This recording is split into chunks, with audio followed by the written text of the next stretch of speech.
চুমুকে। সুপ্রদর্শক, আজ আমাদের মাঝে উপস্থিত রয়েছেন গীতিকার রবিউল ইসলাম জীবন। শুভ সকাল ভাইয়া, কেমন আছেন? শুভ সকাল, আলহামদুলিল্লাহ খুব ভালো আছি। অনেকদিন পরে পেলাম আপনাকে। কাজের ব্যস্ততা কি খুব বেশি? কেমন চলছে কাজ? আলহামদুলিল্লাহ, আমি তো সবসময় কাজ করতে পছন্দ করি।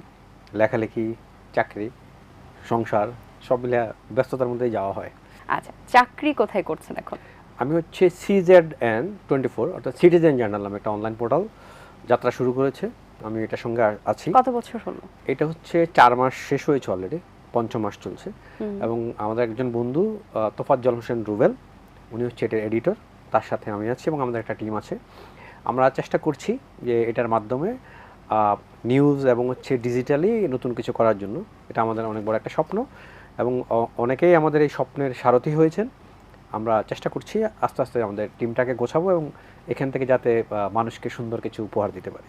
আচ্ছা, আপনি কিন্তু বেশ কিছু গান নিয়ে ধামাকা দিয়েছেন, দর্শক জনপ্রিয়তা পেয়েছেন এবং প্রত্যেকটা গানই মনে হয় কি ভেবে যে আসলে লিখেন এবং প্রত্যেকটা গানই ওই সিনেমাকে স্পেসিফাই করে। যেমন এইবারও যদি বলি যে প্রিন্স সিনেমাতে একটি খুব সুন্দর একটি গান ছিল পরি শিরোনামে, এই গানটিও আপনার লেখা এবং এই গানটি এত সুন্দর হয়েছে, দর্শকরা এত পছন্দ করেছেন। প্রিন্স এবং রাক্ষস দুইটাতেই আমরা রাক্ষসও আছে, সেটাতে আমরা আসছিলাম। এটা নিয়ে আগে একটু জানতে চাই যে পরি যে এত সুন্দর একটা সুইট গান, একটা রোমান্টিক সফট একটা মেলোডি আছে, প্রস্তুতিটা কবে থেকে নিয়েছিলেন এই গানের জন্য? স্পেসিফিক্যালি কি প্রিন্স সিনেমাটা আপনার আগে থেকে থিম রেডি করা ছিল দেখে ইজি করেছে নাকি গানটা আগে ছিল? প্রিন্সের যেটা হয়েছে একদম শুরুর দিকে সিনেমা যখন ঘোষণা দেন আবু হায়াত মাহমুদ, তো উনি হচ্ছে আমার সাথে বসেন মনে হয় আগস্টের দিকে সিনেমাটার গান নিয়ে, এবং আমার সাথেই প্রথম বসেন আর কি, যতটুকু জানি। তারপরে হচ্ছে যে আমরা এই গল্পটা আমাকে শোনানোর পর চিন্তা করি যে আসলে কী করা যায়। তারপরে ইমরানের সাথে আমার কথা হয়। ইমরানের সাথে কথা হলে আমি ওকে একটা লিরিক দিই, নিজে লিখে, যে এটার উপরে তুমি এরকম একটা সুর করো। ও লিরিকটা পাওয়ার পর 2-1 দিন ট্রাই করে, পরে যে ভাইয়া যে আসতেছে না, একটা কাজ করে আমি সুর করি, আপনি সুরের উপরে ট্রাই করেন। তারপরে সেই সুরটা করে। তো এর আগে হচ্ছে গত বছর হচ্ছে আমাদের কন্যা শিরোনামে একটা গান হিট হয় খুবই। তো আমরা দুজন মিলে ভাবি যে আমরা যদি এবার ওইরকম একটা দুই বর্ণের একটা নাম, পরি, কন্যা একটা মেয়েকেই মিন করে এবং পরিও কিন্তু একটা মেয়েকে মিন করে। হ্যাঁ, তো আমরা ওই জায়গা থেকে সহজ একটা নাম এবং পরি জিনিসটাকে আমরা সিলেক্ট করি, সুরের উপরে লেখা হয় গানটা। পরিচালককে শোনানোর পর উনি খুবই পছন্দ করেন, পরিচালক প্রডিউসার দুজনেই একসাথে শুনেন, খুব পছন্দ করেন। তো তারা আবার কিছু অবজারভেশন দেন মিউজিক্যালি। তারপরে হিরো সাকিব ভাই, উনিও শুনেন, উনিও প্রথম শোনাতে খুব পছন্দ করেন, উনিও কিছু অবজারভেশন দেন মিউজিক্যালি। তারপরে আমরা কাজটা করা হয় এবং ইমরানের সাথে কণ্ঠ দেন হচ্ছে কোনাল। পর্দায় সাকিব খানের সাথে কলকাতার নায়িকা জ্যোতিময় কুণ্ডু, উনি হচ্ছে অভিনয় করেছেন এবং খুব ভালো একটা কাজ হয়েছে। গানটার ভিডিওটা ধারণ করা হয়েছে ভারতের অত্যন্ত মনোরম একটা লোকেশন, রাজস্থানে, এবং গানের কথার সঙ্গে যে চিত্রায়নের যে ব্যাপারটা ছিল এবং নায়ক নায়িকার অভিনয়ের পাশাপাশি রাজস্থানের যে মনোরম দৃশ্য এবং ওখানকার কিছু কৃষ্টি কালচার, ওখানকার কিছু মানুষ, প্রকৃতি, ওখানকার যে আকাশটা, হ্যাঁ, সেটাকে ফুটিয়ে আনা হয়েছে। এবং একটা জিনিস যেটা ছিল যে খুব একটা চ্যালেঞ্জ ছিল, খুব অল্প সময়ে কাজটা করতে হয়েছে, কারণ এই সিনেমাটা আসলে ভিসা জটিলতা সহ নানান একটু সংকটের মধ্যে পড়েছিল কাজ করতে গিয়ে। তো দ্রুত সময়ে আমার যেটা মনে আছে সম্ভবত 17 তারিখ, ঈদের ঠিক 2-3 দিন আগে এটা শ্যুট করা হয় এবং মাত্র একটা দিন সময় ছিল। তো ওই জায়গা থেকে আমি বলবো যে খুব ভালো একটা কাজ হয়েছে। এবং আমাদের জন্য আরও ভালো লাগার বিষয় যেটা, সেটা হচ্ছে এই গানটা হচ্ছে সিনেমার প্রথম গান হিসেবে এটা রিলিজ করা হয় এবং এই গানটা দিয়ে সিনেমার খুব ভালো একটা হাইপ তৈরি হয়। এরপর সোশ্যাল মিডিয়াতে বিভিন্ন জায়গায় আমরা দেখি যে গানটা যখন রিলিজ হয় সাথে সাথে কিন্তু এটা একদম মানুষের মন জয় করেছে, যে বিভিন্ন রিলসে, আপনি টিকটকে বা হচ্ছে অডিও, নানানভাবে আপনি গানটা ফেসবুকে ঢুকলে, ইউটিউবে ঢুকলে কোনো না কোনোভাবে গানটা সামনে আসতে থাকে। এবং যে আমাদের যে কোরাস লাইন, এটাকে মানুষ খুবই ভালোভাবে নিয়েছে। এবং সাকিব ভাইয়ের সাথে আমি প্রিমিয়ারে আমার দেখা হয় এবং উনি হচ্ছে আমাকে দেখা হওয়ার সাথে আমাকে হয়তো দেখেছেন যে আমাকে ডাক দেন, ডেকে আমাকে উনি বুকে জড়িয়ে নেন। তো উনিও পার্সোনালি খুবই গানটা পছন্দ করেছে। এটা একটা প্রাপ্তি যে আমরা চেষ্টা করেছি অ্যাজ এ টিম হিসেবে কাজটা করার এবং শ্রোতারা সেটা গ্রহণ করেছেন। ডেফিনেটলি চমৎকার একটি গান হয়েছে। এবারে আসি রাক্ষসে, যেটি আপনি বলছিলেন। রাক্ষস সিনেমাতেও একটি গান রয়েছে যেটির শিরোনাম হচ্ছে তুমি ছাড়া, এবং এটাও বেশ জনপ্রিয়তা পেয়েছে। তো এই যে পরপর একই ঈদে দুইটা সিনেমাতে, আলাদা আলাদা সিনেমাতে ধামাকা ধামাকা গান যে উপহার দেওয়া, এটার পিছনের গল্পটা কি ছিল রাক্ষসের? রাক্ষসের আগে কিন্তু প্রিন্স নিয়ে একটু বলতে হয়। প্রিন্সের টাইটেল গানও কিন্তু আমার লেখা।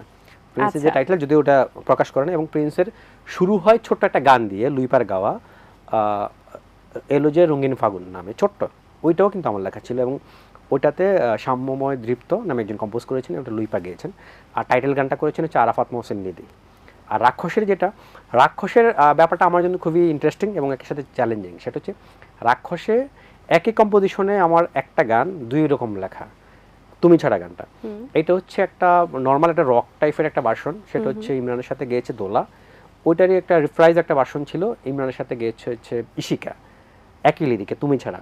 আচ্ছা, সেটার আবার সেম মিউজিকে আবার তুমি আমার নামে গানটা আবার আরেকটা করা হয়েছে, সেটা দোলা গেয়েছে। এইটা হচ্ছে যে সিনেমার গল্প অনুসারে এইভাবে আসলে কাজগুলো করা।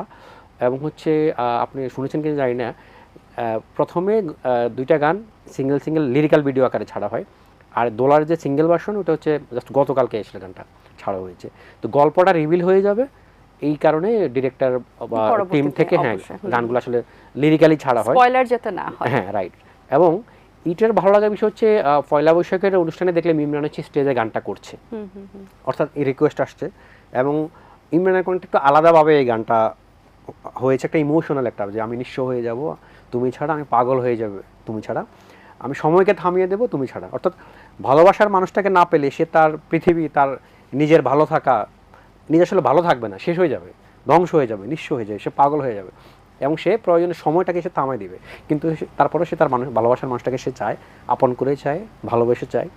ওই এমন একটা গল্প আমরা আসলে গানটাতে তুলে ধরেছি, এবং সিয়াম এবং তার ওনার নায়িকা যারা ছিলেন খুব ভালো কাজ করেছেন। বাহ, খুব আসলে একটা সিনেমার স্টোরি শুনে তারপরে সেই স্টোরি অনুযায়ী গানের কথাগুলো সিলেক্ট করে সুন্দর করে লেখা, এটা আসলে খুবই চ্যালেঞ্জিং একটা কাজ। আসলে পরিচালকের পছন্দ থাকে, প্রোডিউসারের একজনের চাওয়া থাকে, মিউজিক নায়ক নায়িকা থাকে, মানে প্রত্যেকের আসলে একটা মনে হওয়া, প্রত্যেকের ভালো লাগে, এবং একই সাথে গল্পটাকে লেখার মধ্যে তুলে আনা।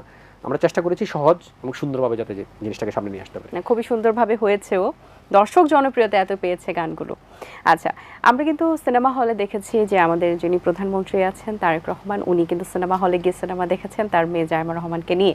তো এই যে সংস্কৃতি অঙ্গনে এরকম আমাদের দেশে একজন প্রধানমন্ত্রী সিনেমা হলে আসছেন, সিনেমা দেখছেন, এই ব্যাপারগুলো আসলে কেমন লাগছে আপনার? এটা খুবই ইতিবাচক একটা দিক। দেশের প্রধানমন্ত্রী যদি সিনেমা হলে যান, তো আমার মনে হয় এটা সিনেমার মানুষ যারা, তাদের জন্য অবশ্যই আনন্দের, এবং সংস্কৃতির যে জগৎ, এই জগতের জন্য একটা বিশেষ একটা প্রাপ্তি। কারণ হচ্ছে এইটাতে ওনাকে দেখে হয়তো মানুষ আরও বেশি মোটিভেট হবে না। এবং শুধু সিনেমা না, আমি দেখেছি যে উনি বেলি রোডে নাটকও দেখতে গিয়েছেন। তো নাটক সিনেমা যেহেতু উনি দেখছেন, আমি বিশ্বাস করি এইটা খুবই ভালো একটা ব্যাপার, এবং উনি এটা অব্যাহত রাখবেন যাতে ওনার মাধ্যমে আমাদের এই জায়গাটা উজ্জীবিত হয়। একই সাথে ওনার কাছ থেকে, প্রধানমন্ত্রীর কাছ থেকে আমরা আমাদের এই কালচারাল জগতের জন্য পৃষ্ঠপোষকতাও আশা করব, যে উনি আরও বেশি এদিকে দেখভাল করবেন, এবং এখানে আমাদের যে কাজগুলো, যে সমস্যাগুলো আছে, এদিকেও দৃষ্টি দেবেন।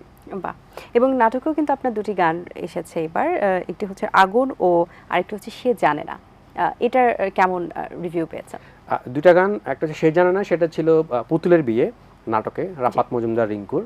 আর এটাতে কণ্ঠ দিয়েছেন হচ্ছে মাশা ইসলাম, আর সুসঙ্গীত আয়োজন করেছিলেন হচ্ছে কে মজুমদার ইশতি। আর আরেকটা গান ছিল সিএমবির একটা নাটক, আগুন গানটা শিরোনাম, ইমরান এবং হচ্ছে কনার গাওয়া। তো এটা হাসান রাজার একটা গান আছে আগুন নিয়ে, আগুন লাগাইলো যে এই গানটা। তো ওই গানের শ্যুটটাকে কিছুটা ইন্সপায়ার্ড হয়ে, ওই গানের সুর থেকে ইন্সপায়ার্ড হয়ে ইমরান হচ্ছে গান শ্যুটটা করে, তারপরে সেটার উপরে আমরা গানটা করি, এবং সিএমবির ব্যানারে এটা আসে। এবং তৌসিফ আর হচ্ছে যে তানজিন তিশা এটাতেও ছিল, তারা অভিনয় করে। তাদের সাথে ইমরান এবং কণা তারাও কিন্তু পর্দায় প্রেজেন্ট থাকে। আচ্ছা, এবং এই ভিডিওটা বানিয়েছেন হচ্ছে সৈকত রাজা। অর্থাৎ নাটক এবং ভিডিও, মিউজিক ভিডিও দুইটা মিলে একটা ব্ল্যান্ড হয়ে গেছে এখানে এসে। তো এইটারও খুবই ভালো রেসপন্স, এবং রিলসে বা বিভিন্ন জায়গায় দেখেছি যেটা মানুষ খুব ভালোভাবে এই গানটা পছন্দ করছেন। আচ্ছা, আমরা তো ধামাকা নিয়ে কথা বলছিলাম, প্রত্যেকটা গানই বেশ দারুণ হয়েছে। আপকামিং কি আসতে চলেছে, যেহেতু কোরবানি ঈদ কিছুদিন পরেই, একটু জানতে চাই সিক্রেটলি। কোরবানি ঈদে তো সিনেমা নিয়ে এখন ওরকম কিছু না, বাট নাটক, ইনফ্যাক্ট আজকেও আমাকে একজন একটা নাটকের জন্য কল করেছে, আমি নোট করে রেখেছি। রেজন শেখ এটাকে নাটকের জন্য বলেছে। তারপরে আরেকজন ডিরেক্টর আমাকে অলরেডি বলে রেখেছে, গল্প দিয়ে রেখেছে। আর দুইজন ডিরেক্টর ইনফ্যাক্ট নাটকের গল্প বলে রেখেছে। আমি সত্যি কথা খুবই ব্যস্ত অফিস নিয়ে, যার কোনো সময় পাচ্ছি না। বসবো, এগুলো নিয়ে কাজ করব। তারপর দুই একটা থিম সঙ্গের কাজ আছে, সেটা করব। আমরা তো সঙ্গীত শিল্পীদের যদি বলি, গুণাবলী থাকা দরকার, যেমন সুন্দর ভয়েস, গলার টোন ভালো, বা সেই চর্চাটা, রেওয়াজটা, সুর বোঝা। গীতিকারদের কোন গুণাবলী থাকাটা অত্যন্ত জরুরি? আসলে কি, গীতিকারদের শব্দের যে সেন্সটা, শব্দ জানতে হবে, শব্দচয়ন। এবং লেখাপড়ার মাত্রাটা প্রচুর লাগবে। কারণ আমি যখন জানবো, প্রচুর গান শুনবো, প্রচুর গান সম্পর্কে আমার ধারণা থাকবে, প্রচুর মানুষকে আমি রিড করবো, মানুষকে পড়বো, মানুষ কি চায়। শব্দের খেলাটাও মনে হয় বোঝাটাই শব্দ, গল্প, মানুষ জানা, প্রকৃতি সম্পর্কে জানা, সময় সম্পর্কে জানা। আমি যখন সবকিছুর একটা মিশেল যখন আমার মধ্যে থাকবে, আমি সময়টার সঙ্গে সঙ্গে যখন যদি আমি আপডেট থাকি, মানুষ কি চাচ্ছে, এবং একই সাথে যেটা বলছিলেন যে সুরটাকে ধরতে পারা এবং হচ্ছে গল্পটাকে ধরতে পারা, আমি যখন পুরো সব টোটাল প্রসেসটাকে আমি যদি সুন্দরভাবে আমি যদি মেলবন্ধন করতে পারি, সুন্দরভাবে গুছিয়ে বুঝতে পারি, আমি যত বেশি ভালোভাবে বুঝবো এবং জিনিসটাকে আয়ত্ত করব, ততই আমি আমার লেখার মধ্যে সেটাকে তুলে ধরতে পারবো। রাইট। আচ্ছা, আমরা তো অনেক গানের কথা বলছিলাম, আমরা কি আপনার কণ্ঠে কোনো একটা গানের দুটো লাইন শুনতে পারি? আমি তো গাইতে পারি না, আমি বেসুরা একদমই। তো আমার কণ্ঠে না হলে আমরা মনে হয় টিভিতে এমনি দেখতে পারি কোনো একটা গানের ভিডিও। কোন গানটি দেখাবো আপনি বলেন? পরি গানটা মনে হয় আমরা একটু দেখতে পারি, যেহেতু ঈদের গান। আমি ওইটাই বলছিলাম যে পরি গানটা আসলে খুব সুন্দর, তাহলে দর্শকদেরকে একটু দেখাই। চলুন। খুবই চমৎকার একটি গান শুনলাম, গানটা যতবার শুনি ততবারই ভালো লাগে। আপনাকে ধন্যবাদ এত সুন্দর একটি গান লেখার জন্য। আপনাকে ধন্যবাদ। গান নিয়ে আর কি কি পরিকল্পনা রয়েছে, বা গানের জগতে যে ধরনের আমরা সিনেমাতে যেমন গানের একটা নতুন একটা ধরনের আমরা দিক দেখতে পাচ্ছি, যেমন অনেক রকম আমরা স্টোরিগুলো সিনেমার মাধ্যমে আমরা দেখতে পাচ্ছি, তো এইসব নিয়ে এরকম আর গল্প বেস করে যে গানগুলো আমরা মিউজিক ভিডিও আকারে কি সামনে পাবো কিনা? আসলে তো আমি তো লিখি ফ্রিল্যান্স, আমার কাছে যারা আসে আমাকে যে গল্পটা আমাকে শোনায়, আমি চেষ্টা করি সেই গল্পের সঙ্গে যাওয়ার জন্য। আপনি কি কখনো মডেল হিসেবে পাবো যে আপনি গান লিখেছেন বা লিপসিং করছেন? না না না, আমার আসলে যেহেতু আমি মডেল না এবং এটা পারি না, বা গাওয়াও আমি পারি না, আমি শিখি না, এবং আমি খুবই বেসুর একজন মানুষ। আমি আমার সুরটা আমার মধ্যে থাকে, আমি ওই সুরটা শুনে শুনে লিখি। বাট আমার অনেকে বলে আমার বেতালা বলে, আমার কিশোর বা বন্ধুদের সাথে যখন আড্ডা দিই, তারা মানে হয় না আর কি। আল্লাহ হয়তো আমাকে ওই জায়গাটাতে ওই মেধাটা আল্লাহ আমাকে দেন নাই, আমাকে লেখার মেধাটাই দিয়েছেন, আমি লিখতে পারি। তো ওই বাকিগুলোর আমার কখনো ইচ্ছা নেই, বাট আমি চেষ্টা করবো যে সবসময় যাতে আমি আমার সেরাটা দিয়ে লিখতে পারি, এটাই আমার চাও। অবশ্যই। অবসর সময় কি করা হয়? অবসরে প্রচুর আমি আড্ডা দেই। আর এখন তো আমার মেয়ে আছে, মাইজা ইসলাম রিদা, আমার মেয়ে 3.5 বছর বয়স। মাশাআল্লাহ। ওর সঙ্গেই আমার এখন বেশি সময় কাটে বাসায়। বাবার গান যখন লিখেন তখন কি শুনতে পছন্দ করেন? ও এখনো তো এতটা বুঝে না, বাট ওর হচ্ছে যে একটা মেমোরিজ যেটা, সেটা হচ্ছে যে আমি যখন ন্যাশনাল অ্যাওয়ার্ড রিসিভ করি, সে আমার সাথে ছিল। এবং আমার মেয়েকে নিয়ে বলতে হয়, আমার মেয়ে আমার জীবনে একটা বড় একটা আশীর্বাদ এবং ভাগ্য নিয়ে এসেছে। আমার মেয়ের জন্ম হচ্ছে 2022 সালে, 2022-এর 1 আগস্ট, এবং 2022-এ তো আমার মেয়ে হলো, এবং একই বছরের জন্য আমি জাতীয় চলচ্চিত্র পুরস্কার পেয়েছি। 22-এর জন্য 23-এ গ্রহণ করেছি। এবং 22 সালে আমার জীবনে আরেকটা বড় ঘটনা ছিল, সেটা হচ্ছে যে কাতার বিশ্বকাপের যে ফাইনাল, আর্জেন্টিনা এবং ফ্রান্সের মধ্যকার যে ঐতিহাসিক যে ফাইনাল ম্যাচটা, সেটা আমি মাঠে বসে দেখেছি। তো আমার মেয়ে মানে আমার জন্য আসলে অসাধারণ একটা ভাগ্য নিয়ে আসছে। বাহ, আসলে আপনার মেয়ে আপনার জন্য আসলে সৌভাগ্য বয়ে নিয়ে এসেছে। একদম। মাশাআল্লাহ। অসংখ্য ধন্যবাদ ভাই আপনাকে, চমৎকার একটা আড্ডা হয়েছে। অনেক শুভকামনা রইল আপনার জন্য, এবং আপনার কাছ থেকে অবশ্যই আমরা এরকম ভালো ভালো গান আরো উপহার পেতে চাই। আপনাকে অনেক অনেক ধন্যবাদ, এবং যারা এতক্ষণ আমাদের অনুষ্ঠানে দেখেছেন সবার জন্য অনেক অনেক ভালোবাসা। দর্শক, আশা করছি আয়োজন ভালো লেগেছে। আজ এই পর্যন্ত, দেখা হবে আগামী পর্বে। সেই পর্যন্ত ভালো থাকবেন, সুস্থ থাকবেন, এটিএন বাংলার সাথেই থাকবেন। সকলকে আল্লাহ হাফেজ। দিন আসে দিন যায়, সময়টা চলে যায়, তবু আছি এই বেশ ভালো। জীবনটা রঙময়, যেভাবেই হওয়া চাই, নয় কবু সাদা কালো। এই আশাতে স্বপ্ন ভাসে, সুখ হাসে চোখে মুখে, চায়ের চুমুকে।